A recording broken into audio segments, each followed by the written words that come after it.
What would happen in your life, in your business, if you could crush self-doubt and gain real confidence? The problem is not having self-doubt. The problem is what you do with that. Doubting yourself is not a problem. The problem is letting those self-doubts run the show. Decide what you're going to do or not going to do. That is a problem. But we have solutions today. Imagine you could pop a pill that would instantly give you confidence, that would make you walk with confidence, talk with confidence, act with confidence. I got the pill, no side effects, and it's absolutely free.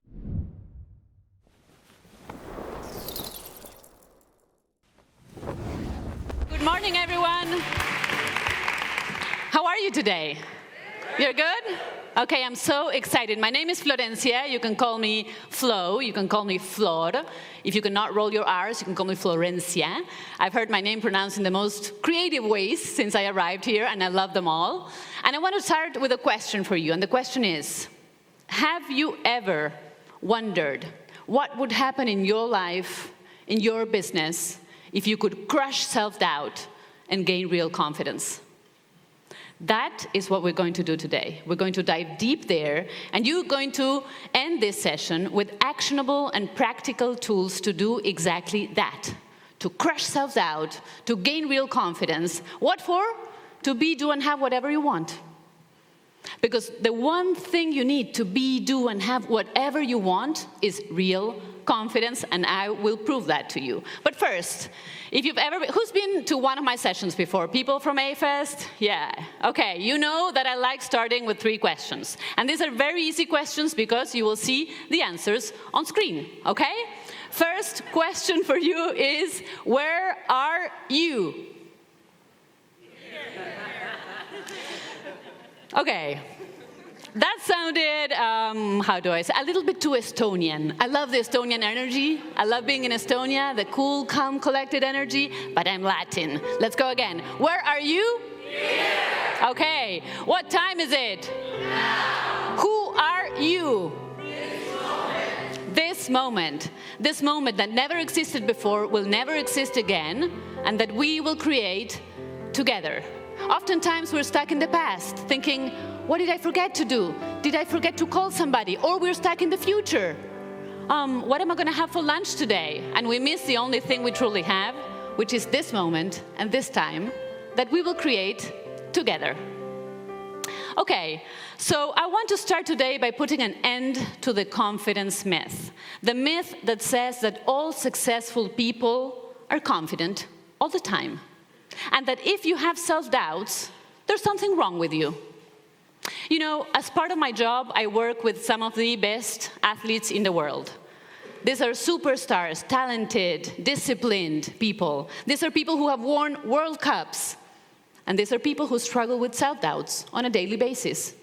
As part of my job, I work with celebrities, men and women who get hired to do films, famous films, to host TV shows. They have hundreds and thousands of millions of fans around the globe. They have self-doubts. As part of my job, I work with entrepreneurs, people who have created and sold their businesses for millions of dollars. And yes, they have self-doubts. And out of all the clients I've ever had, the most challenging one, the one I've been coaching for many, many, many years, and I still coach on a daily basis, guess who that is? Yours truly. Yes, and this is what self-doubt has done to me. Self-doubt had me coaching some of the best athletes in the world for free for 1 year, because I was not a sports psychologist. Self-doubt had me waiting over 10 years after being married to have children, because I thought I didn't have what it takes to be a good mother. Self-doubt had me almost talked me out of writing my first book. And the interesting part is, I wrote the book sold 500,000 copies, translated to many languages, I got awards for the book, and then when the time came for me to write the second book, guess what happened? They were all back, all the self-doubts were back, and they were stronger than ever. They had taken steroids or something. So, you know, I really want to put an end to this question. If you have self-doubts, welcome to being a human. That is how we are. That is how the problem is not having self-doubt. The problem is what you do with that. Doubting yourself is not a problem. The problem is letting those self-doubts run the show. Decide what you're going to do or not going to do. That is a problem. But we have solutions today. And I brought some of the most powerful solutions I've seen work wonders for people all around the globe. And I'm so happy to share them with you today. But let's get it clear. Having self-doubts is part of being human. There's a beautiful Cherokee legend I love. A grandfather was trying to explain to his grandson how we human beings function. And so he said, you know, this is how we are. Human beings, we all have two wolves inside of us. One of the wolves is competitive, is scared, is always thinking, what if everything fails? What if I fail? What if everything goes wrong? And the other wolf is energetic, optimistic, full of dreams, wants to achieve things, is always thinking, what if it works? And they are in a constant battle. And so the little boy looks at the grandpa and says, and Grandpa, who wins the battle? The grandfather looks at him and says, the one who wins the battle is the one you feed. So we are here today to feed our good wolf and to starve the other one. How does it sound? Great? Okay, good. And before we start, there's something I want you to do. Please stand up. And I want you to find a new place to sit. Move around. You don't have to go too far. It could be just a little change. Find somewhere else to sit. All right, you should have your new seat by now. There we go. Who here, if you're honest, who here could feel the resistance building in when I said, please find a new seat? Yeah, and the rest of you, you're lying. I'm kidding. Yeah, I could see, you can see everything from here. Did you know that? Even the people in the back, you can see everything. And I could see some faces, and I could read some minds going, why is she doing this? Why is she being so annoying? She's only been 5 minutes on stage. I don't like her already. I'm not doing this to annoy you. I'm doing this to show you something. Do you have notebooks? Okay, I want you to write the word. Write the word chance. Chance, capital letters. Got it? If we want to have a chance to crush our self-doubts, if we want to have a chance to gain real confidence, there's one thing we need to do. Grab your pens. Ready, steady, go. If we want to have a chance, we need to change. We need to change. Mohan Lakiani taught me this, and I loved it, and I wanted to share with you. We need to change. But you know what? Our brains are wired, hardwired, not to change, to avoid change. But we will rewire our brains today. That's what we're going to do. All right? Now we're ready to dive deep into our 4 steps to crush self-doubt and gain real confidence. Step number 1, believe in yourself. Easier said than done, right? Do you ever wonder where our self-doubts come from? Do you ever wonder? Because we're not born that way. We're not born with self-doubts. All research shows that babies from all over the world, the north, the south, the east, the west, the rich countries, the poor countries, they're all born with only just 2 fears. Fear of falling down, fear of noises. All the other fears are acquired. So when and how do we learn to doubt ourselves? There is a fascinating study, well, fascinating and terrifying at the same time, that shows that children receive an average of 45 positive comments per day. And guess how many negative comments per day? Take a guess. 200? 1,000? A little less. Let's go up with the 200. 80,000. Okay, children receive an average of 45 positive comments per day, 460 negative comments per day. So 460 times that somebody, mother, father, teacher, neighbor, stranger, tells us, you're not good enough, you're not smart enough, you're not athletic enough, you're not attractive enough.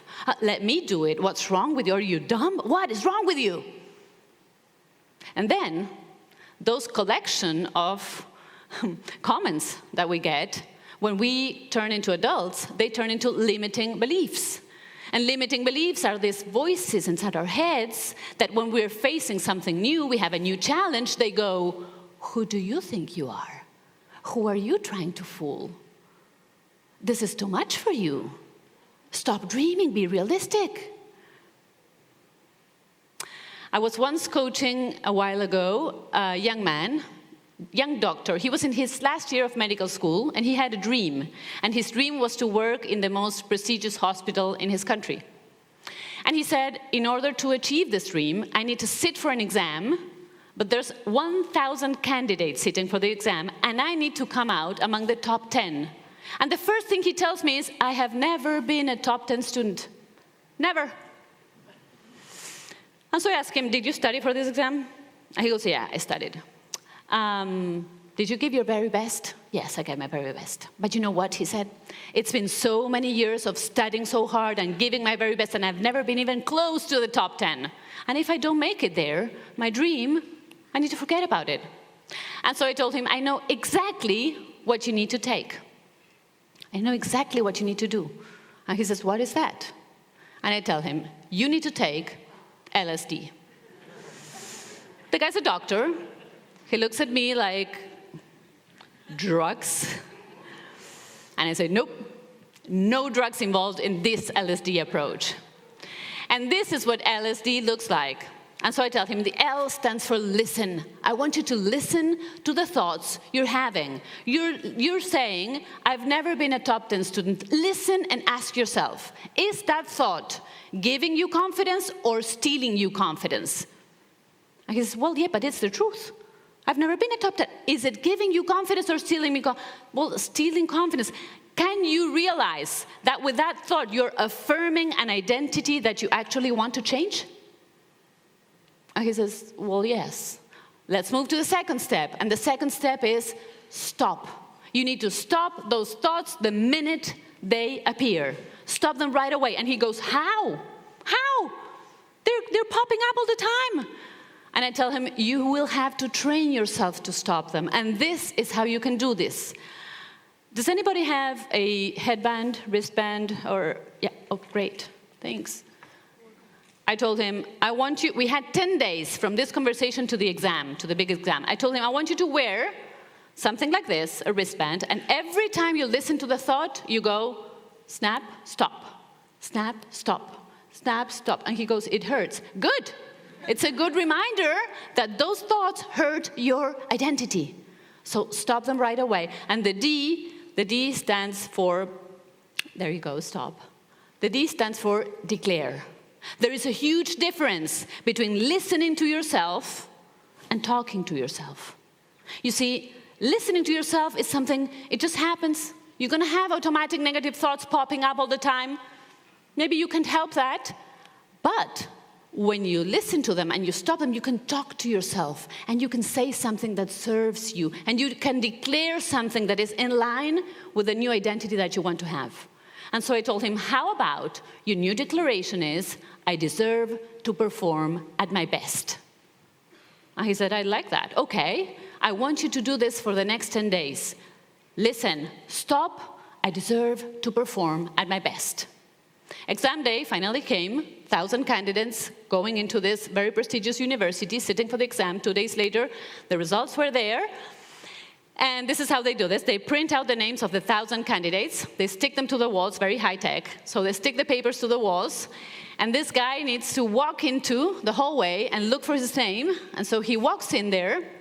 And he tells me, I walk in there, and I start looking for my name. And I go straight to the top 100, which is a place I would normally fall into.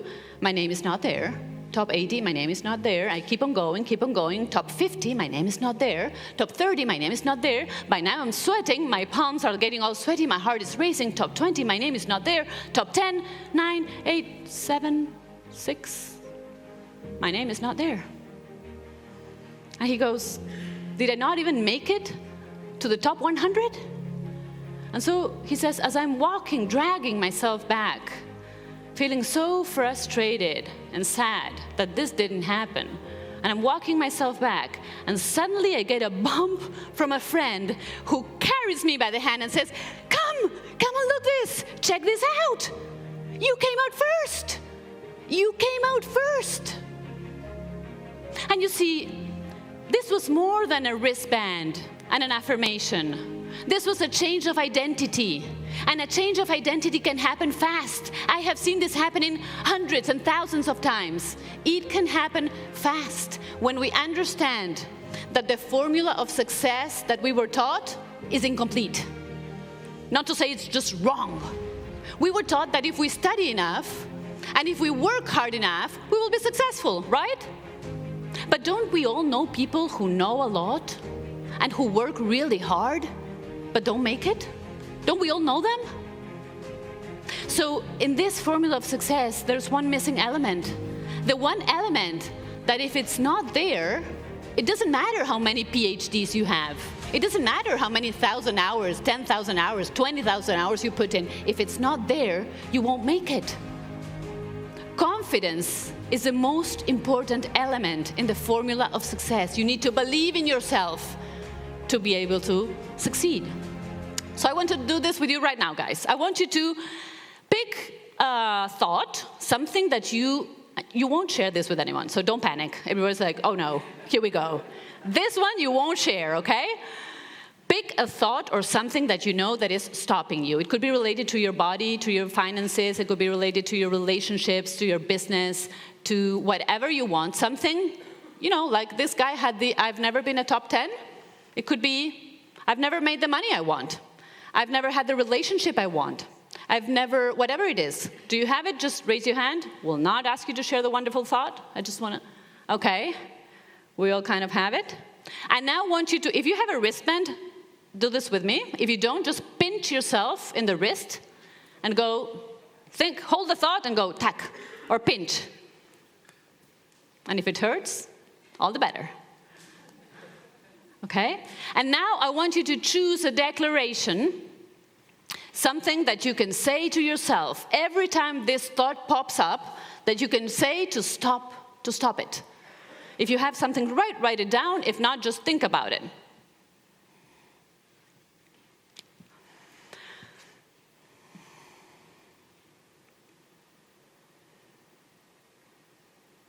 And while you write it, I want you to consider this idea. If talking nicely to a plant helps her grow, can you imagine what happens to us when we talk nicely to ourselves? It's really powerful. We're still in step number 1, which is believe in yourself. And I have many tools to do this. I've written 4 books about it. I want to share with you one of the tools that holds, I would say, one of a very close place to my heart. Because this is something my mother used to do with me and my brother and sister when we were children. And she called it the success wall. The success wall was a place in a room where she would frame and hang there anything she caught us doing right. So there would be pictures of us, there would be photos with friends, there would be arts and crafts, there would be poems, all sorts of things. Anything she would see us doing well would go straight into the success wall. And this was a wall that I would look at quite often, because school was not always an easy experience for me. I was a very good student, but as from age 11 onwards, I was bullied in school. And I was bullied for being too skinny.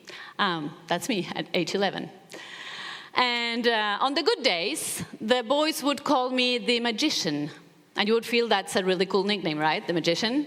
Not so much when you know why they called me the magician. They would call me the magician because I had nothing over here and nothing over there. Yeah, that was pretty mean. And on the bad days, they would call me palo vestido, which in Spanish translates to a stick with clothes. So oftentimes, I would come back from school crying. And I remember one particular afternoon, it was a really bad day. So I came back from school, I stormed into my room, I slammed the door shut. And as I'm looking at myself in the mirror, tearing myself apart and thinking, look at this chicken legs, and when is anything ever going to grow here? And out of the corner of my eye, I suddenly see there's a new thing in the success wall. So I walk over it, and I see there's a poem there. And I'm confused then, because I thought it was not a good poem. I had written it the week before. And so I go to my mother and I tell her, why did you hang the stupid poem on the wall? And she's like, oh, because I thought it was a beautiful poem. And then she said, and I think you are a writer. And I remember those words resonating in me. And I remember that for a minute or two, I stopped focusing on the hurtful comments about my body, and I lingered on the idea of being a writer. 20 years after that episode, I wrote my first book with my mother. So there is real power in remembering our wins. And I do suggest, if you don't have a success wall, build one. If you have children, build one for your children. Build one for yourself. You know what the power of this is? Because we're very used to building vision boards, and that's fantastic to pull us into the future.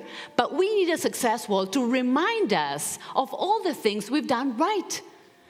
So having the pictures there of everything you've done so far is a constant reminder. And remember, your subconscious mind, which, by the way, is in charge of 95% of your actions in life, your subconscious mind thinks in images. So if you have images that remember you constantly, there's things I do right. I could do hard things. I can overcome obstacles. That will be a great source of real confidence. And real confidence comes, oh, and by the way, make sure you renovate the success wall. Because I've seen success walls that have, like, the past successes are 30, 40 years ago. Every 6 months, I like to renovate. In fact, today, when I'm done with you guys, when we're finished, I want to take a photo with you, and this will go to my success wall, because I love having it renovated, okay? Do the same for you. Real confidence comes from remembering your wins. Real confidence comes from remembering all the obstacles you had to overcome. Real confidence comes from remembering and using your talents. Real confidence comes from leaning into your natural strengths. But you see, ever since we entered the educational system, we're pushed to do the exact opposite. We're forced to focus on the things we're weak at, don't we? So we get an A in writing and we get a D in maths. And what is the conversation going to be about at home and in school? The D in maths, of course. And we're going to worry about it, and we're going to talk about it and stress about it. And the A in writing, well, you don't have a problem there. Let's, just forget about it. And just like that, we get trained to not pay attention to the things we're naturally good at, but pay very close attention to the ones we're not good at. And then we ask ourselves, why am I not confident? There's a method I have, which is, out of all the techniques I have, is the one that produces the fastest results, and I want to share that with you today. It's called the Total Confidence Pill. Imagine you could pop a pill that would instantly give you confidence, that would make you walk with confidence, talk with confidence, act with confidence. I got the pill, no side effects, and it's absolutely free. This is a technique, by the way, that I have taught and I teach every elite athlete I work with right before they go into a difficult game. It's a technique I've taught my master's degree students in university when I used to teach there right before they went into exams. It's a technique I teach my children when they want to do something that scares them a little bit, but they want to do it. And it's a technique I always do before getting on stage. I want to teach this to you so that you have something to do right before you enter challenges. You know, the interesting thing is, like, right before we enter challenges, we usually scrunch over our phones, looking at somebody else's life. Wrong. This is what you need to do.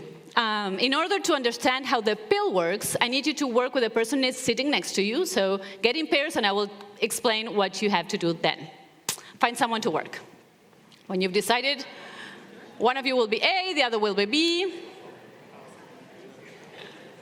If anybody's lacking a partner, just raise your hand, look around. Okay, you all got it. And this is, listen up, this is what you're going to do. The pill has an effect in 1 minute. So it's a 1-minute exercise, okay? One of you will speak, the other will listen, then we will switch roles. What will you speak about?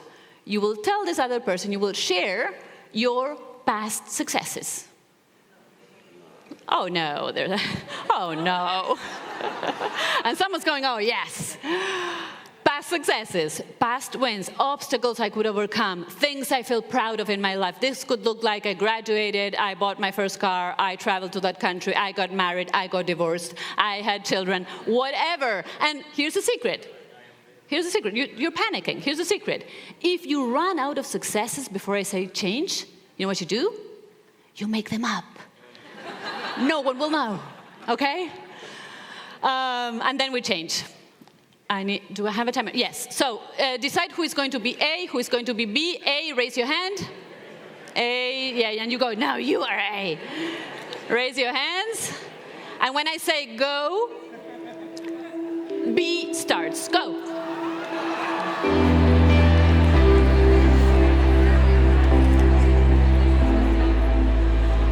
All right. Time is up. Congratulate your partner. Yeah. Big round of applause for you. Yeah. Who here feels good after doing this exercise? Say I. Yes, and we feel good, you know why? Because when we start speaking about our successes, about things we feel proud of, about obstacles we had to overcome, there's a cascade of hormones that instantly invades every cell of our bodies. And these hormones not only make us feel better, they make us think better, they make us act better. That's why I really recommend that right before you take on a challenge, you don't need a partner to do it. This was just a demonstration. You're on your own, you go to the bathroom, you close your eyes, and for 60 seconds you remind yourself, as if you're watching a trailer of your own life, of things you've done right. You will see how your energy changes, how you speak better, how you walk better, how you perform better. And then there's times, you know, when you're suddenly facing a really big challenge. It could be a very big obstacle, or it could be something you chose to do, but suddenly you're terrified to do it. And you feel that the voice in your head is suddenly super strong, loud, like a bodybuilder screaming inside of you, you won't be able to do this. What do you do then? I'm going to share with you a story, a recent story. One of the biggest professional challenges I ever faced was performing in this place, which is called Maipo Theater. It is an iconic, one of the most iconic theaters in Latin America. It's a place where world-class ballet dancers perform, where the best opera singers in the world perform, and for some strange reason, the president of Sony Music, as soon as we get signed as speakers for them, he says, I think this is a great place for opening night. And we say, okay, all right, let's do it. And so we're rehearsing one afternoon and doing all the technical rehearsals with the lights and everything, making sure it would be great. And a man walks in, a man in his 70s, tall, bald. He walks over to me and he says, I've been working in this theater for 40 years. I don't think I've heard about you. What's your name? And so I say, I'm Florencia. Oh, good. What kind of artist are you? Are you a singer? No, I'm not a singer. Okay. Do you play instruments? No, I don't play instruments, sir. Do you dance? And I'm trying to act all funny and say, yeah, well, after a few drinks, you know, but he's not even smiling. He's like, what kind of artist are you? And then I tell him, I'm a speaker. And he goes, what do you mean? I'm a motivational speaker. I speak, and people come, and, you know, I'm motivated to go for their dreams. And he looks at me and goes, and will people pay to come watch you speak? And I look at him, and I say, of course, with a fake smile and a fake confidence. And the minute the guy walks out of the room, I feel like a garbage truck full of self-doubts was dumped right into my brain. And I start obsessing around the thought, will people pay to come watch me speak? I'm not an artist. Who am I trying? What the heck am I doing in this theater? Well, the next 2 weeks were one long proof of how much self-doubt can screw you. I'm talking ugly self-doubt. I'm talking tossing and turning in bed all night kind of self-doubt. I'm talking snapping at my husband for no reason kind of self-doubt. I'm talking anxiety diarrhea kind of self-doubt. It was bad. It was ugly. And one afternoon, I'm sitting there, and I'm feeling being eaten up alive by self-doubts. And I'm about to call their manager and say, cancel this ridiculous idea off. We're going to embarrass ourselves. It's just going to be friends and family in this huge room. Let's not do it. And then I remembered a mantra, a very powerful mantra that my friend Jack Canfield taught me many years ago. And he said, Florencia, he could not roll R's, Florencia, I want to teach you a mantra that I want you to use anytime you want to face something that scares you, that brings up anxiety in you, and you will see how in a few minutes this mantra eliminates all that bad energy right away. Do you want to learn it? Do you want to learn it? Okay. This is how we're going to do this. Yes, I want to teach it to you. So let's do this. I will play some music. We will do a few ohms together, and then we will start chanting the mantra a few times until we feel the energy shifting, okay? So maybe you want to hold in your head something you want to do, but you're a little scared, it brings a little tension, makes you a little anxious. Think about that. We will do the mantra and see if your energy changes, all right? Okay.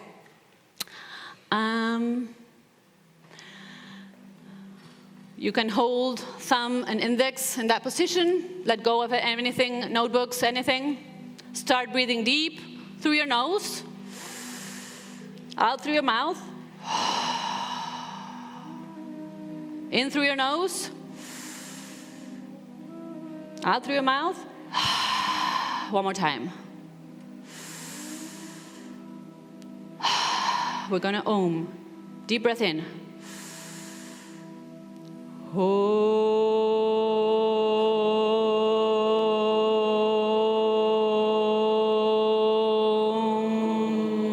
One more time.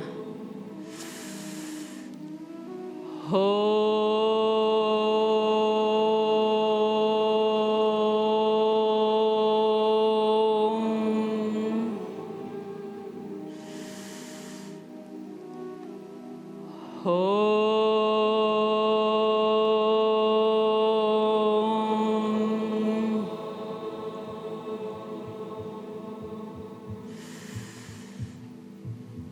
Oh, what the heck, go for it anyway. Oh, what the heck, go for it anyway. Stand up. Oh, what the heck, go for it anyway. Use your hands. Oh, what the heck, go for it anyway. Oh, what the heck, go for it anyway. We're gonna bounce an energy ball. For it anyway.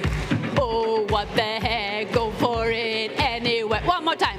Oh, what the heck, go for it anyway. Oh, what the heck, go for it anyway.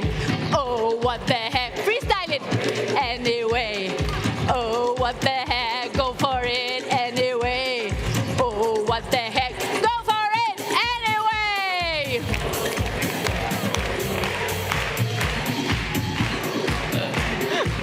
And you want to keep going. Oh, what the heck, go for it anyway. Oh, yeah. Oh, what the heck, go for it anyway. Oh, what the heck, go for it anyway. Oh, what the heck, go for it anyway. Oh, what the heck, go for it anyway. Oh, what the heck, go for it anyway. Woo! I told you. Can you feel the energy changing? Yeah? I'm not kidding you. I started chanting that in the middle of my living room. I'm going crazy. My kids are looking at me like, okay, mommy's losing it. But yeah, sometimes that's what we need. Go for it anyway. Go for it with the fears, go for it with the doubts, go for it anyway. And then, I need to tell the end of the story, right? So opening night finally came. And me and my mother are in the back of this beautiful theater, so we have the red velvety curtain in front of us, and we're standing there, and we start listening to some voices. It was not a loud thing, but like some voices. And so I say, you know what, maybe it's just friends and family who showed up to the theater, or what the heck, I'm gonna do it anyway. And when the curtain, the velvety curtain started rising, and it came all the way to the top, my jaw dropped. This is what we saw. This is what we saw. Thank you.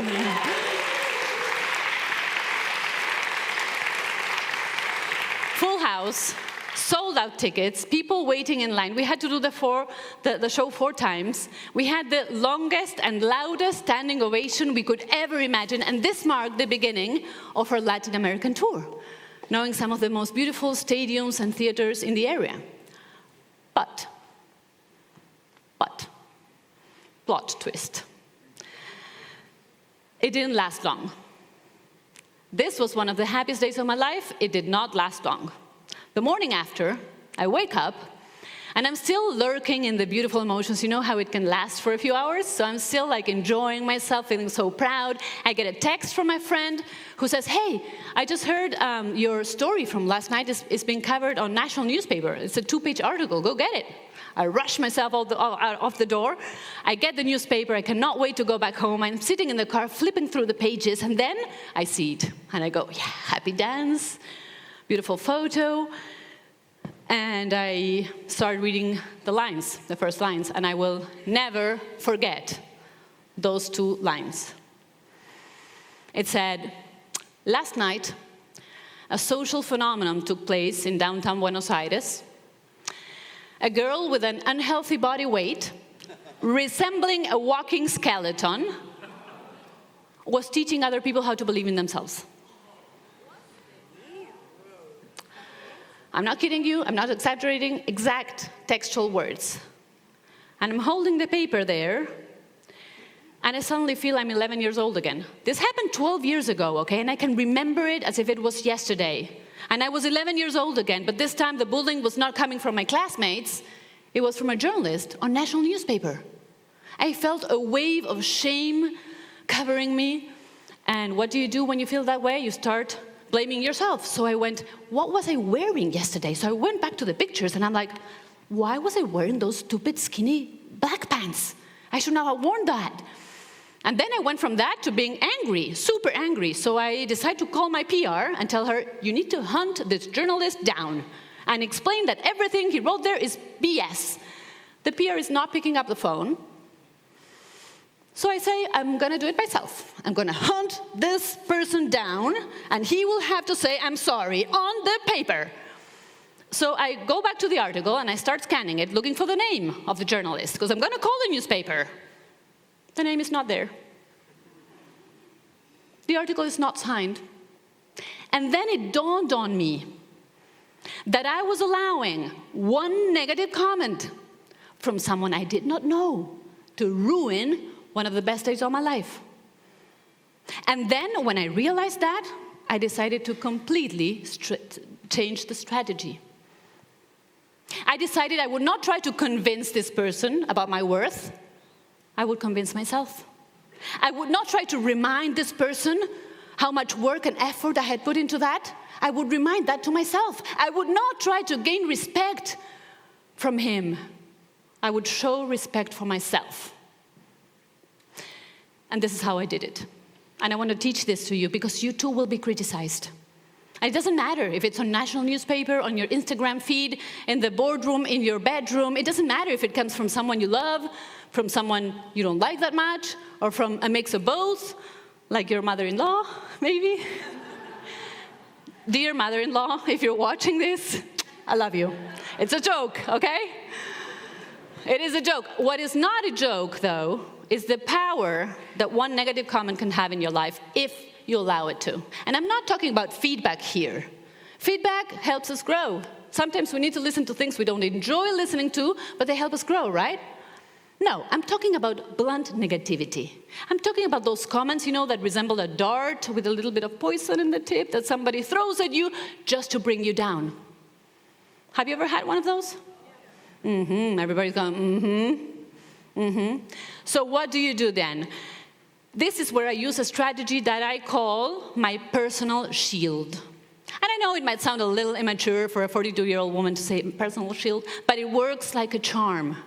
So every time you receive one of these comments, what do? I lift up my shield. And I repeat to myself the following words. No matter what you think about me or what you say, I know who I am and I am enough. Can you repeat them with me? No matter what you think about me or what you say, I know who I am and I am enough. See, this shield protects your self-esteem. It protects your confidence. It protects you. Do not let the negativity from other people become your own. Words have power. Do not let hurtful words define who you are or what you can do or you cannot do. So make sure you protect them. You protect yourself. You will not be able to stop negative comments from coming your way, but you can stop them from stopping you. You can stop them from stopping you. Okay? Step number 2. Is this landing well so far? Yeah? Okay. Step number 2.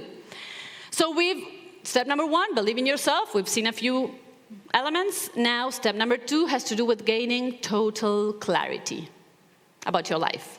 And you see, lack of clarity produces lots of things: anxiety, stress, confusion. Have you ever been driving down a road and it suddenly gets super foggy and you suddenly get super stressed out because you're not seeing clearly where you're going to go? The same happens to our subconscious mind when we don't have a crystal clear. I don't mean you know what you want. No. I mean crystal clear picture of what you want for your life. It can bring up confusion, self-doubt, and it can bring up even depression. And this is exactly what happened to me. In the year 2004, I graduated from two universities. I was doing 2 majors, 2 different universities. I had honors degree in both of them. Within 4 days, I received my honors diplomas. On day number 5, my world collapsed. I was a great student. I loved studying, but I felt no passion for these careers whatsoever. So on day number 5, I started feeling like a fraud. I started feeling empty. Who am I now that the studying part is over? And I went from being the top student in the class with very strong leadership skills to not being able to leave my house. For 1 full year, this went on. For 1 full year, all I wore was pajamas. Not the cute kind of pajamas. No, the oversized, depressing kind. You know them, right? Yeah. For 1 full year, that's all I did. There were days where I would not even get out of bed. All I thought was, why is everybody else so clear about what they want for their lives, and I have no idea what to do with mine? On most days, I would not leave the bed. I would eventually get up to smoke a cigarette 20 times a day. My husband was in shock. He was not my husband back then. But where was the girl he had met? The energetic, motivated girl he had met. I was not even the shadow of that girl. My hair started falling off. My self-esteem started falling off. Then this went on for 1 long year. And then one day, my mother came to talk to me. My mother, who happens to be a world expert in the fundamental power of self-esteem, in motivation and parenting. And she said, Florencia, I get it. You feel like crap. Question is, do you really want to feel different? And I said, yes, of course I want to feel different, but I have no idea what to do. I've tried everything. And she said, are you willing to try something else, something new? I said, yes. And so she pulled out an orange notebook. And she told me, this is what I want you to do. I want you to write a letter to yourself, as if 1 year had already gone by. And we're going to call this the letter of the future, because the future you will stand from 1 year from today and will write a letter congratulating yourself for everything you've done this year. So I want you to go into details. I want you to think, how are you feeling in your body? How are you feeling with your relationships? How is your professional life looking? What are you wearing? Are you still wearing the pajamas? And so I went into detail. It was really hard for me to write that letter at that point because it was at a very low point, but I did, and I wrote it. And then she said, I want you to reread this letter every single night before you go to bed. Some nights, it felt like I was reading fiction. Other nights, it felt like a cheesy novel. I kept going. I kept reading. And things started to change. I stopped smoking. I started exercising. I started seeing people. I got a job. It was not my dream job, but it got me out of the gray pajamas. I got married. My life in 1 year had completely turned around. And so I got passionate. I felt passionate about this tool, and I started teaching this tool to every single person. A few years down the line, when I started coaching, I would teach this to every person who took a program with us. And I have seen miracles happen. I'm talking miracles. And it's hundreds and hundreds and thousands of stories of people like Franco. Franco was a client. When he took the program, he was in a really low point in his life. He was a personal trainer. He only had 8 clients. He could barely make ends meet. This brought tension in his marriage. He was not having a good time. And he wrote the letter. He read the letter every single night for 8 months. After 8 months, he went from having just 8 clients to over 300. And his story got featured in a newspaper. That's a photo that was featured in the newspaper. I'm talking miracles. One of the most resonant cases I had with the Letter of the Future was a while ago. I was coaching a team that was going to play the World Cup. They were the underdogs. I love working with the underdogs. And the real underdogs, the ones that nobody thought would make it past the first rounds. And so a few months before the World Cup, I told them, I want you to write the letter of the future. And I want you to describe in detail what you want to achieve. Don't just write, we want to win. I want the details, as if you were watching a movie, okay? And it's a movie that already happened. They did it. They wrote the letter. The World Cup started. They win the first game. They win the second game. They win the third game. Everybody's kind of surprised and confused by now. And they end up playing the semifinals against one of the strongest teams in the championship. I would say the strongest team in the championship. They win this epic game. And after they win, the journalists come over to this guy and they ask him, did you ever dream about this moment? And he said, not only did I dream it, I wrote about it. I wrote it in my letter of the future. And so I wrote that today we would win under a heavy, heavy rain. And I even described that my father would come and hug me at the far end of the field under pouring rain. And he would hug me in a way that he had never hugged me before. And this is the actual footage from that game. This is actual footage from that game. So, you know, when you use these powers with conviction, they can be magical, they can be transforming. Clarity is powerful. Clarity gives you back the steering wheel. It makes you get control. It doesn't matter where you are in life right now. You can always have total clarity of what you want to achieve. And if you guys want to have total clarity of the year ahead, do you want that? Let's do something together. Grab your notebooks. Oh, not the notebooks, not yet. This is what we're going to do. First, I'm going to guide you into a visualization. You know, the real power of visualization comes when you can make a match between an image that you hold in your head and a feeling that you're experiencing. When you make that match, your subconscious mind transforms. So we're going to go deep. I'm going to guide you through first a relaxation, then a visualization, and then holding that energy, we will write our own letters of the future. Does it sound good? Yeah. Good. So find a comfortable place. Close your eyes.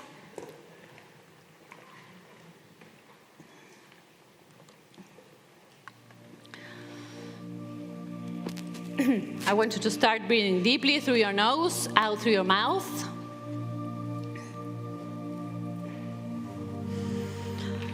And every time you inhale, I want you to imagine that you're inhaling energy and you're exhaling tension. So you inhale energy and you exhale tension.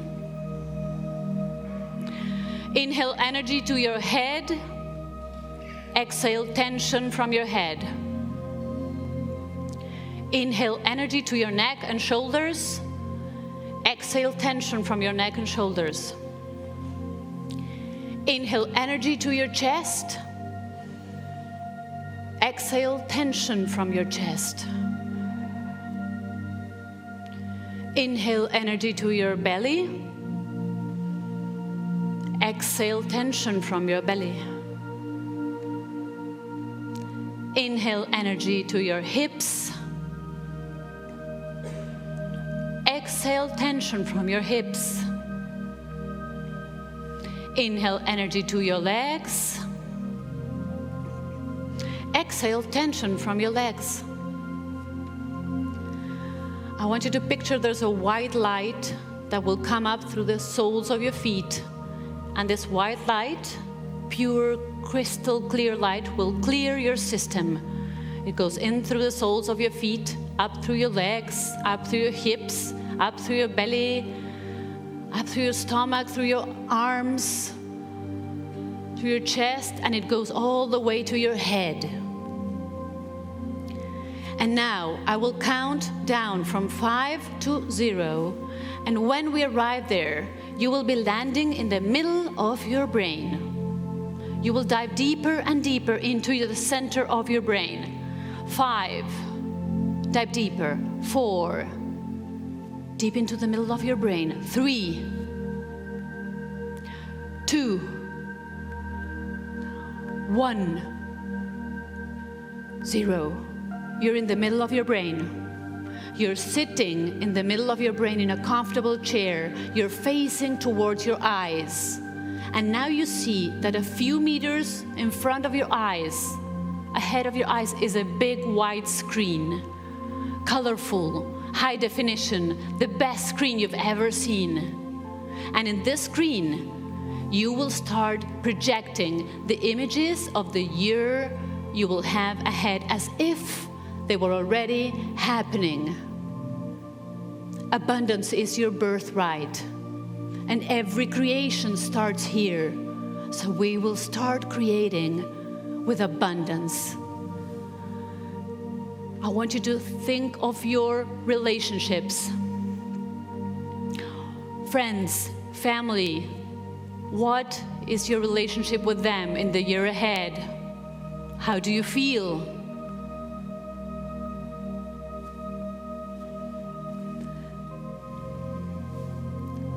Think about your body, health, fitness. How does your body look like? What exercise are you doing? What food are you nurturing your body with? How do you feel? How do you look?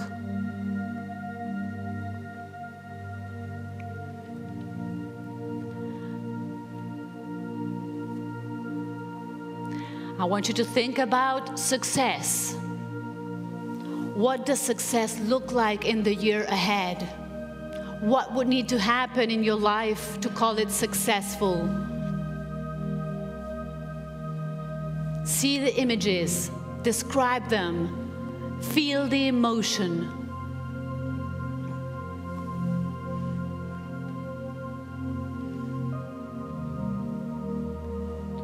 What projects are you creating? Who are you creating them with? How is the energy among you? See the images, feel the emotion.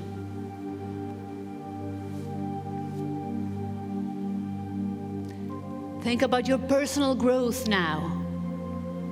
How are you going to grow this year? What are you going to learn? What will you let go of that doesn't serve you anymore? Create the images, feel the emotion.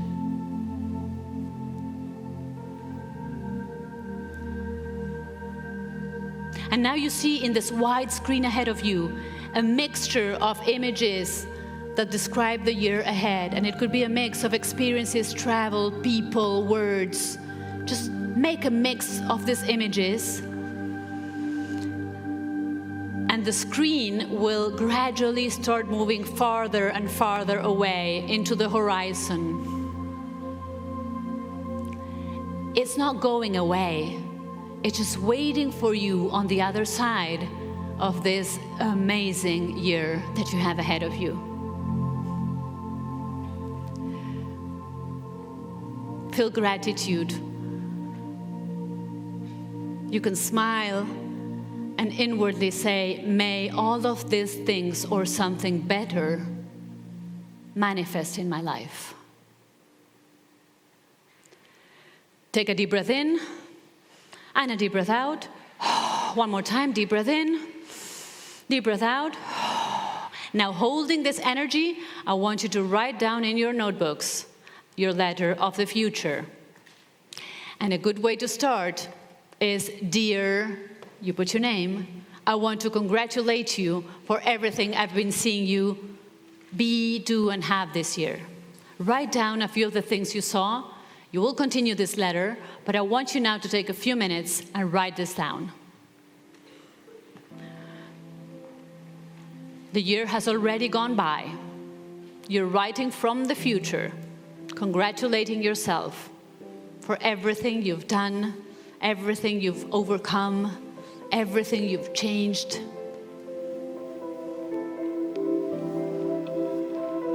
Go into the details.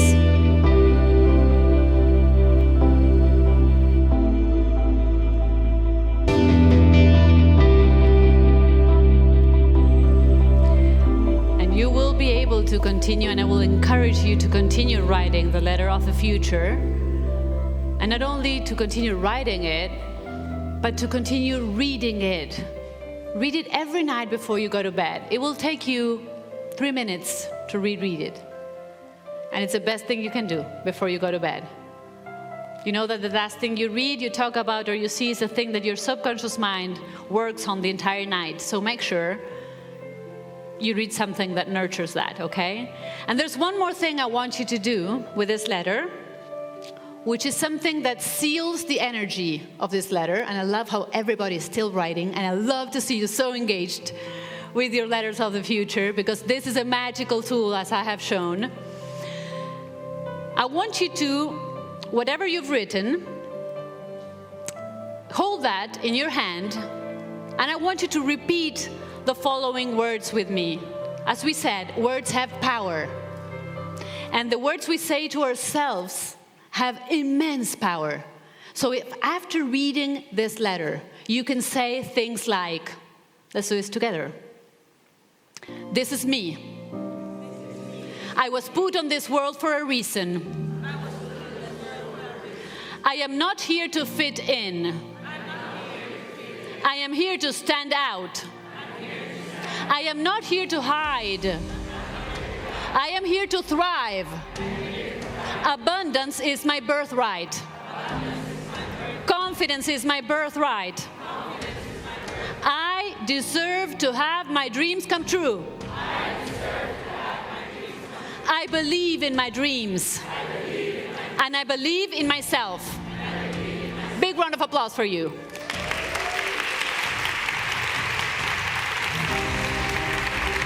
Yes. And I want you to keep me posted on what happens in your lives after you reread this letter every night, okay? Keep me posted, because those are my favorite stories of all right? We're ready to move on now. We've seen step number 1, believe in yourself. And by the way, Niraj, I just saw you here. Did you guys love the track that we used for the Oh, What the Heck? Go for it anyway. The track was given to me by Niraj, so applause for him. That was amazing. We might have to play it again at one point. Okay, so step number 1, believe in yourself. Step number 2, gain total clarity. And now step number 3 has to do with taking action. Who here agrees with this statement? Information is power. Raise your hand. No. Who here does not agree with the statement, information is power? Okay, those few hands there, you're my people. I don't believe information is power. I think we live in an information overdose era. You can Google just about anything. You can know anything. But you know what? There's a big difference between knowing things and actually doing them. So reading a million articles on blogs about becoming an entrepreneur does not make you an entrepreneur. And reading information about losing weight does not make you lose a pound, right? That would be great, right? So I truly believe that information plus action is power. Information plus action is power. And the number one thing that stops us from taking real action is a habit that, by the way, creates a lot of self-doubt. And this habit looks a little bit like this. You know what you got to do, but you don't do it. You say you're going to start eating healthy, but you say, well, on Monday. You know you're going to work on your business plan, but then you say one more episode in Netflix. You know you're going to wake up, but you hit the snooze button. Do you know what habit I'm talking about? Of course, procrastination. We all know it. We've all felt it. I know exactly what it feels like.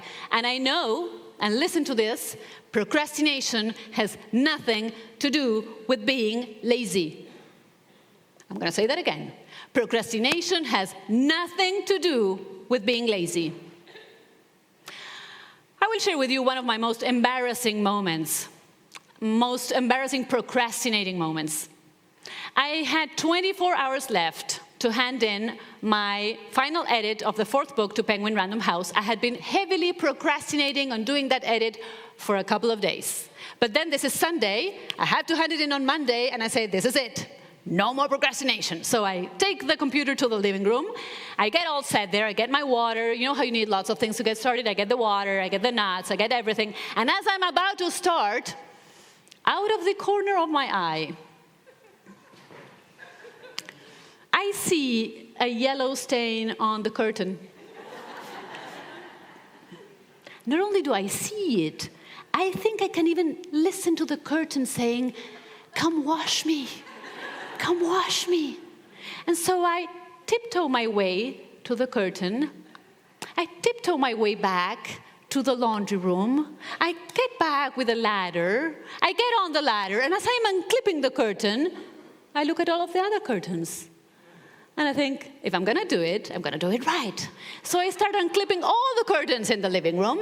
And as I have them all set on the floor, I'm now excited. I'm not tiptoeing. I go back into the laundry room. I get the cleaning products. I'm on my knees there with a brush, everything. I'm even doing the, this is something I do. I don't know. I do the bun. That means business.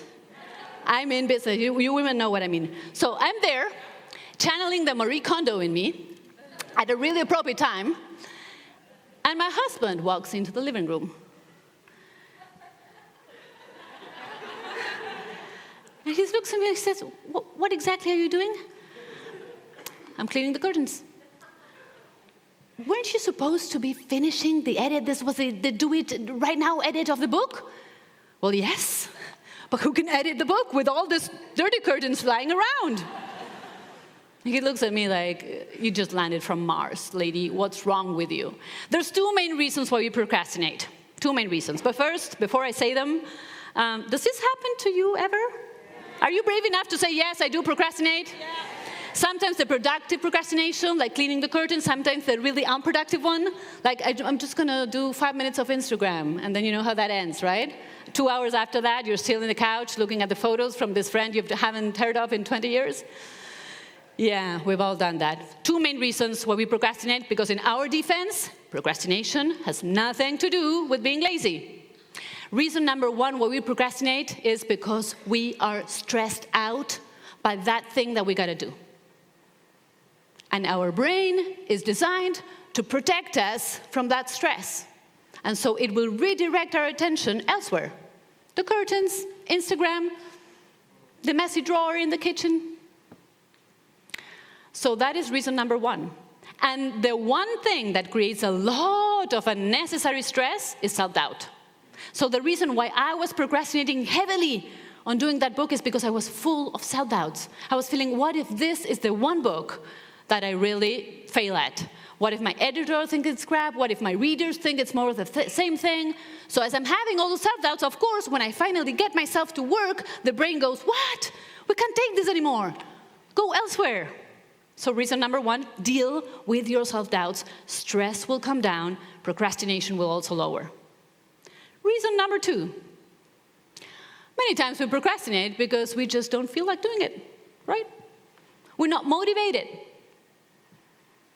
We're not motivated. We we think we gotta feel like doing things in order to do them, right? And if we don't feel like doing them, we have a motivation problem. And this is what I call the motivation trap. We feel we gotta do things, otherwise we feel we got a motivational problem. Well, it doesn't work that way. Let me explain it this way. Who here has children? Raise your hands. Okay, quite a few of you, so you will understand. Do you ever tell your children, it's time to take a shower, and they gracefully proceed to do so? Does it happen in your homes? Never happened at home, never. Do you ever tell them, it's time to turn the iPad off? And they go, yes, I thought I had just had enough screen time for today, Mom. Closes the iPad, grabs the book. No. Do you ever tell them, we're going to have chicken and broccoli tonight? And they go, oh, thank you for offering a healthy option. I was so done with all those French fries and ice cream. No. And if it happens, they're aliens. They're not kids. No, it doesn't work that way. And what do we parents do? Do we tell them, oh, honey, you don't feel like taking a shower, even though I can smell you from a block away? Skip the shower until you feel like it, because you don't feel like it. Oh, honey, you don't feel like turning off the iPad. You look like a zombie there. You've been hypnotized for 4 hours. Don't worry if you don't feel like it, just keep going. You will feel the urge to put it away at one point. No, what do we say? We say, okay, you don't feel like it, fine. You still got to take the shower. You still got to turn off technology, and this is what we're having for dinner. Don't we? Now, for some reason, we adults feel we got to feel like doing things. Otherwise, we have a motivational problem. You know, I think I have over, 500,000 followers in Facebook and Instagram. There's not a day that goes by without somebody saying, I'm lacking motivation. And I say, you're not lacking motivation. You're not understanding motivation. You see, we envision motivation as this fairy godmother that will come to our doorstep on Monday morning, always, and she will go, hello, here I am. I'm here to help you fulfill all your goals. You didn't want to go to the gym today? Let me walk you to the gym. See, now we're going. Now you're motivated. It doesn't work that way. And this is a very tricky fairy, because when you most need her, she won't show up. She won't show up. So we need to stop waiting to feel motivation, because many of the things we need to do, we won't feel like doing them. We just won't feel like doing them. Anything that requires effort, the brain doesn't say, yes, let's go, let's do it. No. So we need to stop waiting to feel motivation, and we need to start creating motivation. And the best way to do that is, let's see, what do you think is the difference between being interested in something and being committed? Somebody let me know what you think is the difference between being interested in something. Yes. Sorry? To take action. That is a big difference. Anything else? The difference between being interested and being committed in something? The intensity to the emotions attached to it. Consistency with which you do it. Consistency with what you're doing. Passive or active. It's like you're either interested in someone or you're actually committed to that person. You're interested in someone, and we can be interested in a lot of people, right? But then you commit to someone. See, that's the thing. We could be something else, something different. Yeah. You stay with it. You don't quit. Absolutely. We can be interested. Yes. Some kind of? You have some kind of accountability system, of course. Yes. Sorry? When you're committed, you are? You have a plan. Absolutely. Thank you. You have a plan. So we can be interested in a million things, and it's fine. It's great to have a lot of interests, you know. It's great. You can be I'm interested in so many things. I'm sure you're too. I'm interested in arts, in traveling, in books, in plants, in animals, in surfing, in Harry Styles' love life. I'm interested in so many things. But none of those will create transformation for me. None of those. And the thing is that if we have many interests, but we go switching from today I'm interested in healthy eating, right? But then maybe in 2 weeks, I don't feel like eating healthy anymore. Out the window, new interest, new interest. Commitment is a promise you make to yourself. Commitment is a promise you make to yourself. And one of the best ways to gain real confidence is to stick to the promises that you make to yourself, even if you don't feel like doing it, because you're committed to something. One of the biggest athletes of all time, Muhammad Ali, said, "I never felt like going to the gym. I did not like training. I never felt motivated to go. I did it anyway." Why? Because he was committed to becoming a champion. And that commitment pushed through, and that commitment kills procrastination, and that commitment really creates change. So now I want you to think about one thing. Maybe it has to do with what you wrote in the letter of the future. One goal that you have for the year ahead. And I want you to commit to one thing. Not 10, not 20, one. One thing. So a goal you have, let me share something I will do. My goal for the coming years, so the goal does not have to be achieved in 1 year. It could be for coming years. My goal for the coming years is to fully launch my brand in English. Everything I've done is in Spanish markets. Thank you. So my books, my courses, everything. One thing I commit myself to doing in the next 12 months is to be a speaker in as many English-spoken events as I possibly can. That's a commitment. It's short. It's something specific. It's anybody of you could ask me in 1 year, so how many speaking engagements did you have? Okay? I want you to do that for yourselves. Pick one commitment, something it could be related to work, it could be related to your body, it could be related to your health, it could be related to traveling, it could be related to the time you spend with your family. Whatever it is, one thing you think, this I commit to. Write it down, short, specific. When you have it, raise your hand so I know how we're doing. Okay, we'll still need more time.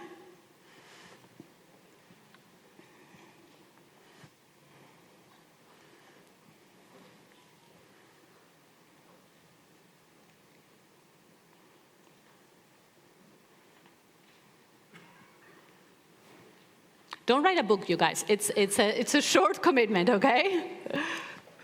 Your commitment could be to write your book. How are we doing? Show of hands. How are we doing with the commitment? Okay, final 30 seconds for the ones who are still deciding what you're going to commit to. You know, there's an interesting thing. Have you ever done this thing of saying, this year is the 1 year I will fill in the blanks? Quit smoking, start exercising. But I won't tell people, just in case, you know, just in case. That just in case is putting a question mark next to your commitment. The moment we put the question mark next to the commitment, the brain gets confused. And it starts going, are we doing it or are we not doing it?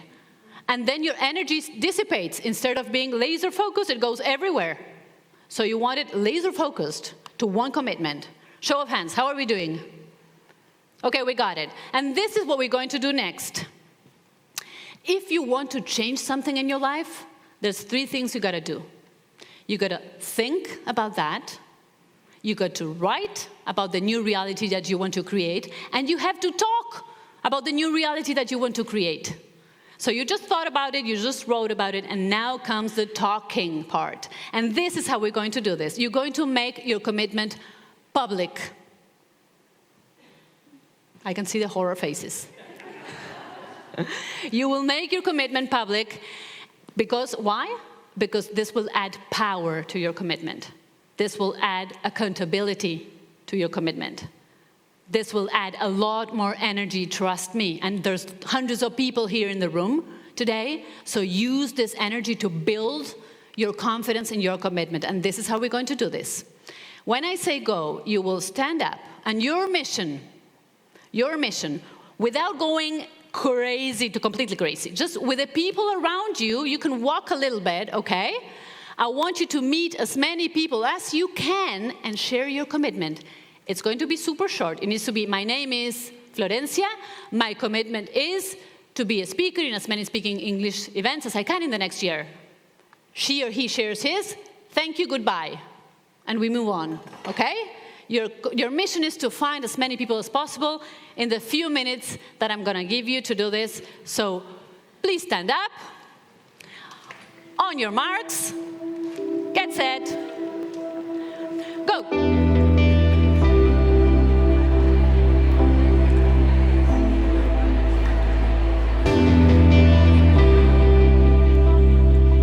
As you guys are taking back your places, I want to do something with you that the brain loves doing, which is putting together and thinking, what is the most important thing I learned today?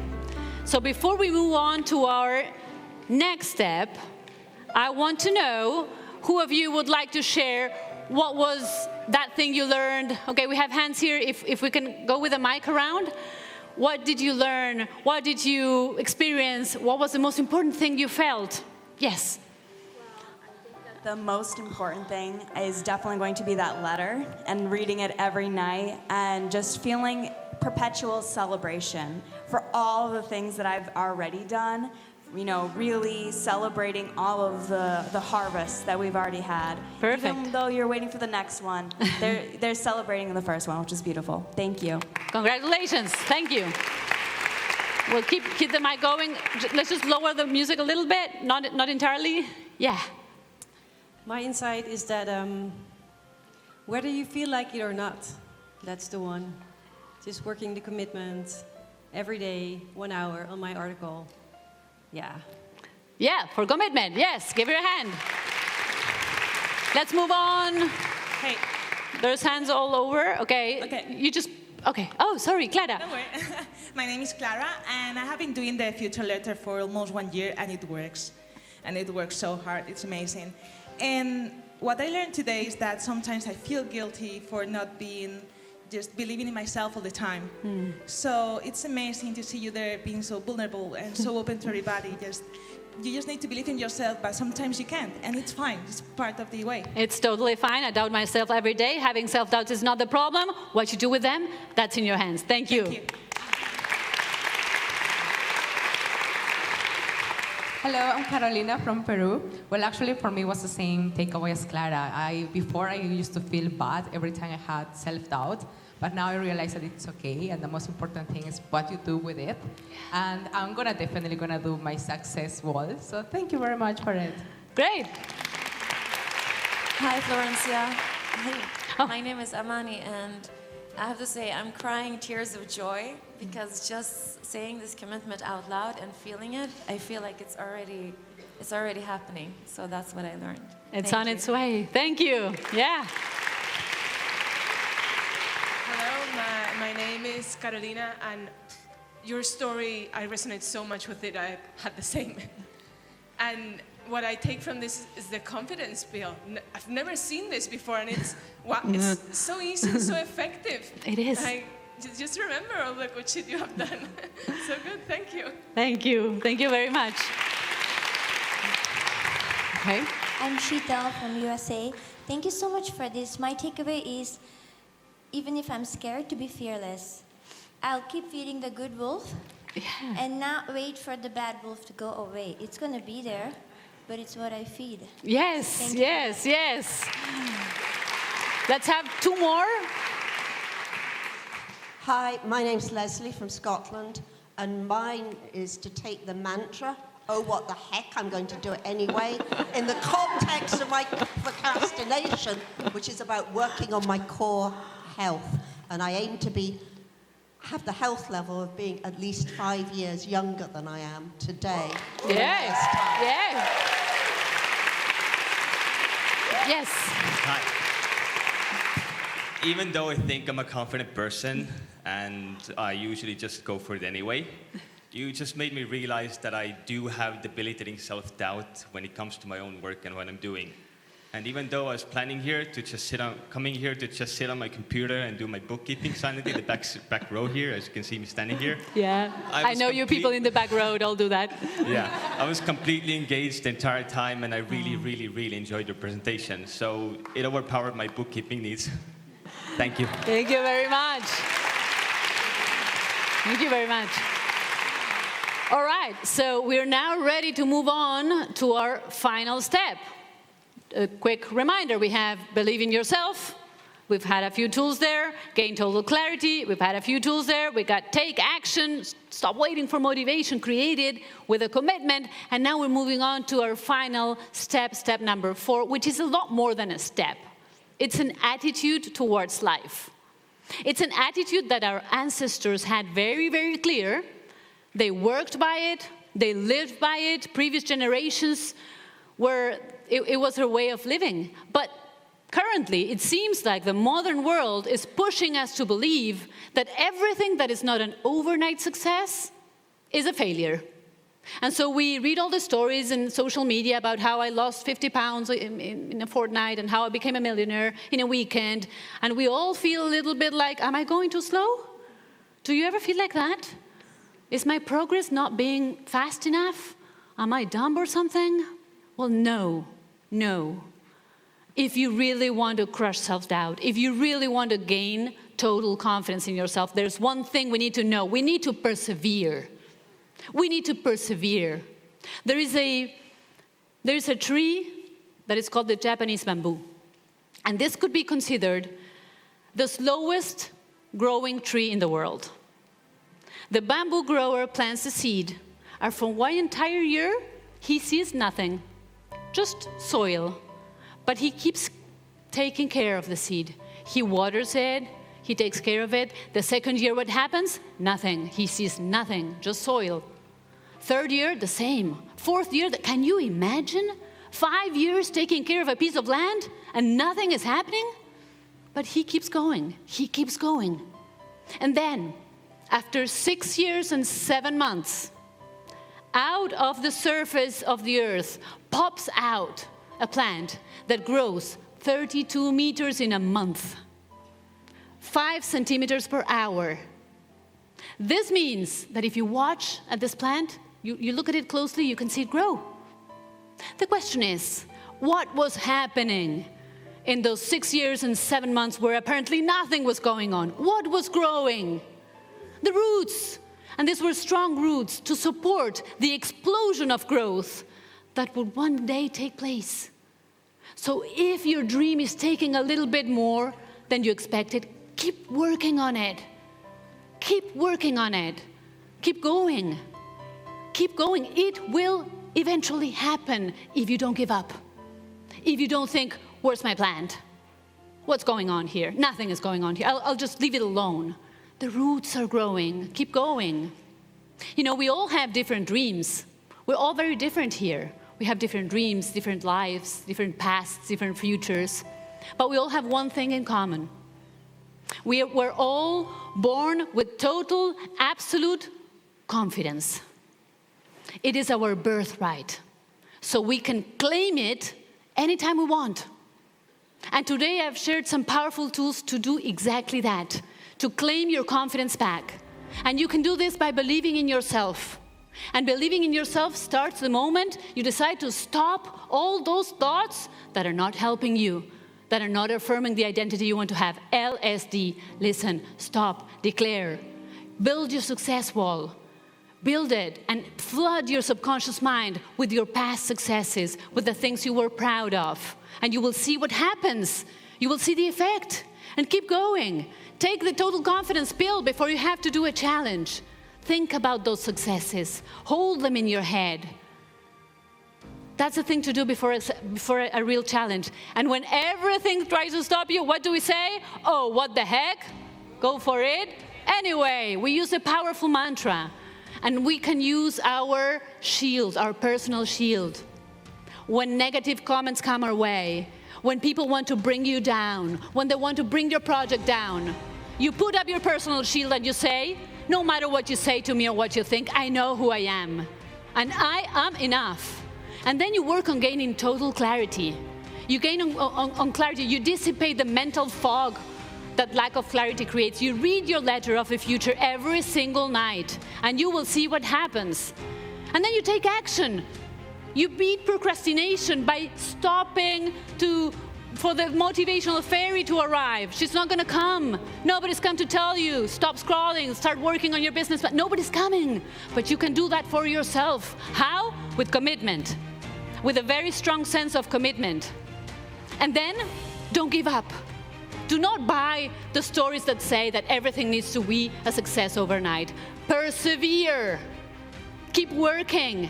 And you will see miracles happen in your life. And the moment to start doing this, the best moment to start doing this is, should we say it all together? The moment is here, now, and in this moment. Thank you, people, very, very much. This has been a pleasure.